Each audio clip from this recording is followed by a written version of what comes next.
Kita ke informasi lain terkait isu regional kriminal ini, Tribuners, bahwa ditemukan sesosok jasad tanpa kepala di area irigasi persawahan di Desa Duku Harum di Kecamatan Megaluh, Kabupaten Jombang pada hari Rabu 12 Februari kemarin. Dan sampai sekarang juga identitas dari jasad ini tuh masih menjadi misteri ya, Tribuners ya. Jasad laki-laki ini ditemukan pertama kali oleh warga yang sedang memancing dan ketika ditemukan, kondisi jasad tanpa kepala ini dalam posisi terlungkup dan juga tanpa busana. Kepala Dusun Dukuh Mireng sendiri, Desa Dukuh Harum, Kecamatan Megaluh ini sempat mengonfirmasi dan juga membenarkan adanya penemuan jasad ini, Tribuners. Sampai sekarang pihak kepolisian juga masih mencoba mengumpulkan sejumlah bukti di lokasi kejadian terkait penemuan jasad ini.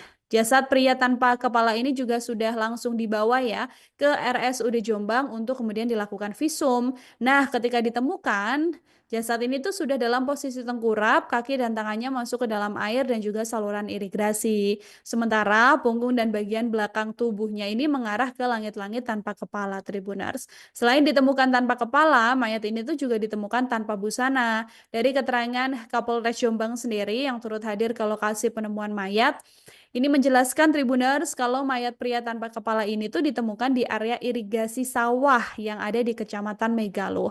Pihak kepolisian sampai sekarang masih coba mengumpulkan sejumlah bukti-bukti ya di lokasi kejadian, yang mana polisi juga sedang mencari keterangan sejumlah saksi, termasuk juga pemilik sawah yang ada di lokasi. Pihak kepolisian sendiri masih belum bisa memastikan usia dan juga identitas dari korban karena memang bagian kepalanya yang tidak ada dan sekarang sedang dalam proses penyelidikan ya, Tribuners ya, yang dilakukan oleh pihak kepolisian.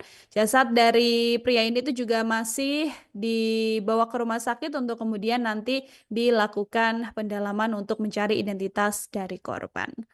Kita ke informasi selanjutnya terkait sidang putusan pra-peradilan Sekjen PDIP Hasto Kristianto yang hari ini digelar, Tribuners, di Pengadilan Negeri Jakarta Selatan dan dimulai pada hari Kamis 13 Februari sore, kurang lebih jam 2 siang nanti.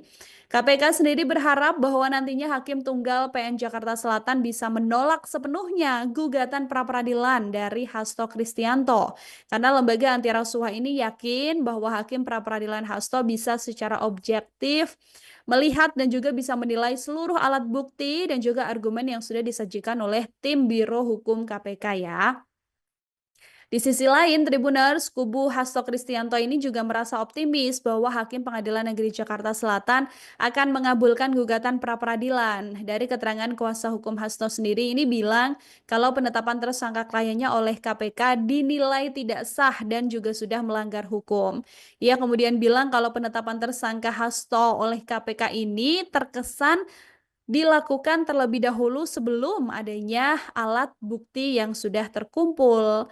Alat-alat bukti yang disampaikan KPK di persidangan merupakan bukti-bukti yang dipergunakan untuk orang lain. Ini berdasarkan keterangan dari pihak kuasa hukum dari Hasto Kristianto.